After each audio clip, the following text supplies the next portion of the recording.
Hey there everyone, I managed to get into the 3.2 test servers, so for this video I will be covering some of the stuff that's in store for us all. Before we start, let it be known to each and everyone that what I'm about to show are all from the test server. Nothing is final here yet, so some of these are still subject to changes. Now, without further ado, first off there's the new enormous region called Joltville. This will be the new map for this update and we'll be able to get there after going up the Great Wall.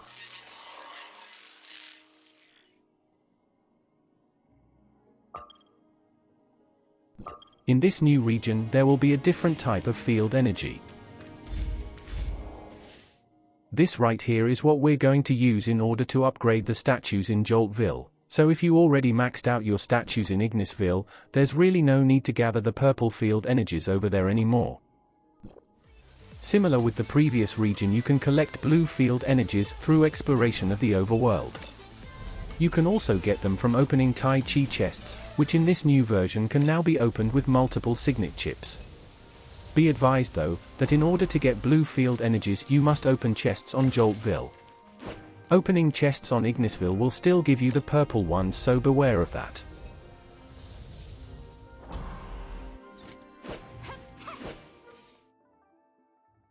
Next, we have the Tianha Bazaar that's located near Joltville Mansion. In this place there are various shops that sells different kinds of stuff. Some of them are useful, some of them are not, you know how it goes. Anyway, here at the bazaar they are using a unique kind of currency called dominium, and this is what they use in order to buy or sell items. Here are the ways in order to get this currency. First, some side quests will reward you with a little bit of dominium. Second, we have this order bulletin where you can take up some of the store owner's orders and trade items with them.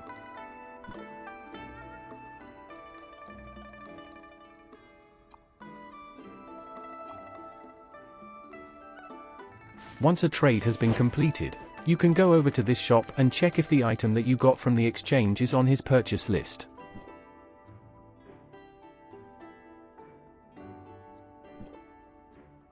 If it is indeed on his purchase list, then you can sell it to him in exchange for dominium. Another way to get dominium is by doing this new feature where you catch different kinds of beast and sell them to the beast caretaker at the bazaar. I will explain dominium acquisition more thoroughly on my 3.2 exploration guide, so look forward to it.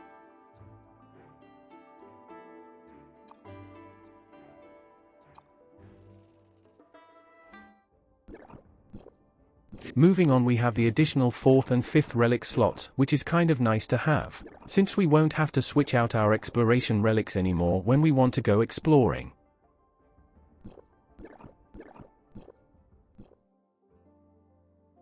After that is the storage slot for a Titan Gear rare stats.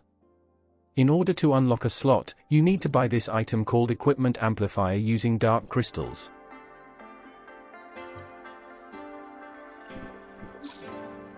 The way it works is quite simple. Once you use the item to unlock a slot, the rare stat that's equipped on your gear will be automatically saved on the storage. This way, if you manage to get another good rare stat when augmenting, you can save it on storage and switch between rare stats depending on the team comp that you're using.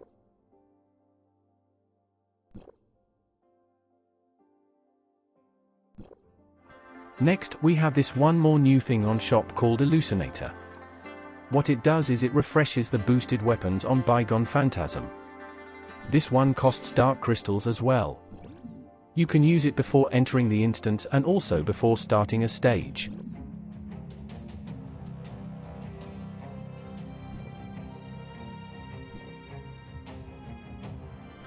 Next one is the Boundless Realm for Sequential Phantasm. This will be unlocked when your points in normal mode reaches 3,500. Once Boundless Realm opens up for a particular element, you won't have access to that element's normal mode again. This thing on number 2 is, I'm pretty sure, a content for whales, and what it says is that when you clear the 3rd Boundless Realm level for each element, a new stage will be unlocked for Altered Element.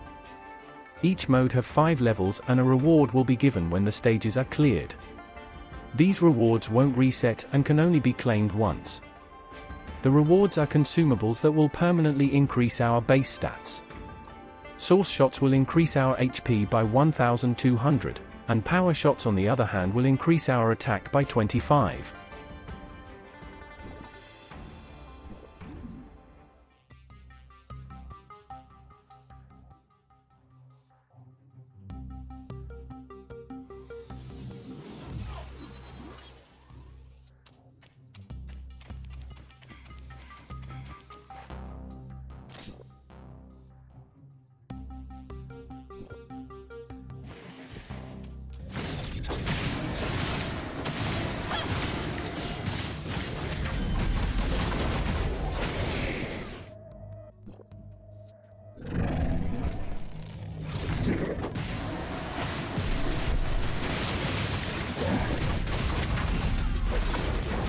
And then we have Frontier Clash Evolution.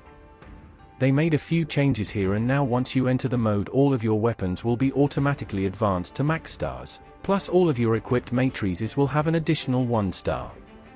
They also made it so that bosses will change per cycle. Speaking of bosses, there's also the new world boss Doughty, who will also be on the next monthly raid.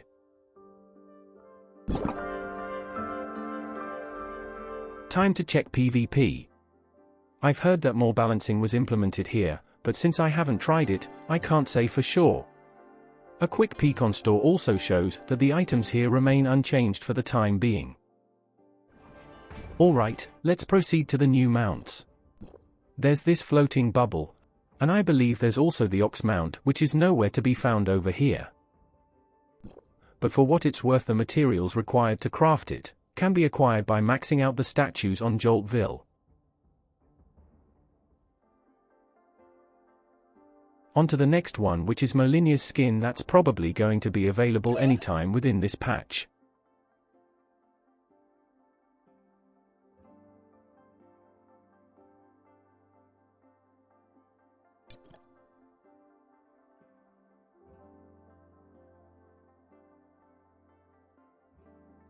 After that, we have the new user interface for the district maps.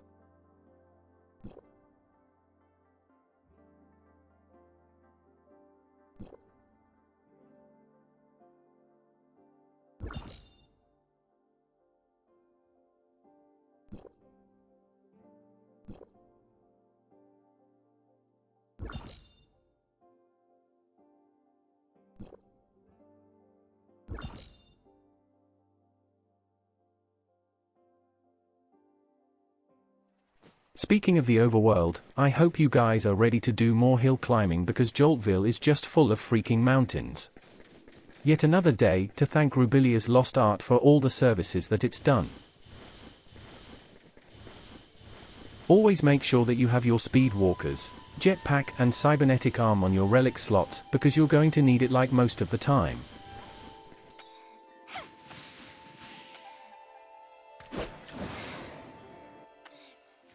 And then there's the new Dragon Smart servant named Zhongyun. If you want to max him out as soon as possible, then I suggest you start farming for the standard Lamella armor.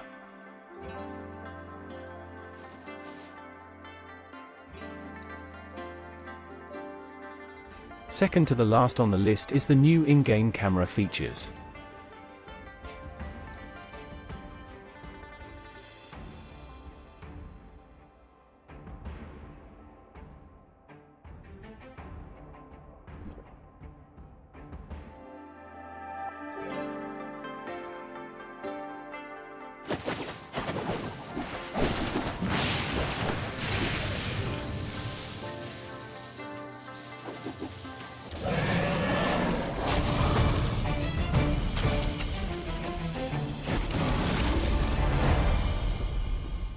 What do you guys think of the upcoming new version?